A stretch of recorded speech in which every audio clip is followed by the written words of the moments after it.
Good morning kids. आज हम पढ़ेंगे एक कहानी, कैसे आया जूता।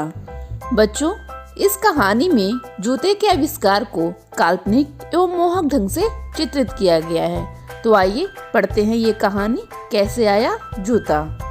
बच्चों, एक बार की बात है, एक राजा था। उसका एक बड़ा सा राज्य था। एक दिन उसे राज्य घूमने का विचार आया। उसने राज्य भ्रमण की योजना बनाई और घूमने निकल पड़ा। जब वह यात्रा से लौटकर अपने महल आया तो उसने अपने मंत्रियों से पैरों में दर्द होने की शिकायत की। राजा का कहना था कि मार्ग में जो कंकड़ पत्थर थे वे मेरे पैरों में चुभ गए और इसके लिए कुछ इंतजाम करना चाहिए। कुछ देर विचार करने के बाद उसने अपने सैनिकों व मंत्रियों को आदेश दिया कि राज्य की संपूर्ण सड़कें चमड़े से ढक दी जाएं। राजा का ऐसा आदेश सुनकर सब सख्ते में आ गए, लेकिन किसी ने भी मना करने की हिम्मत नहीं दिखाई। यह तो निश्चित ही था कि इस काम के लिए बहुत सारे रुपए की जरूरत थी, लेकिन फिर भी किसी ने कुछ नहीं कहा। कुछ देर बाद राजा के एक बुद्धिमान मंत्री ने एक युक्ति निकाली। उसने राजा के पास जाकर डरते हुए कहा, महाराज, मैं आपको एक सुझाव देना चाहता हूँ।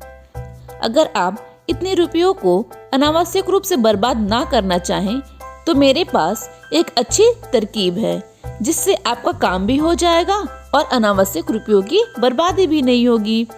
राजा आश्चर्यचकित था, क्योंकि पहली बार किसी ने उसकी आज्ञा न मानने की बात कही थी।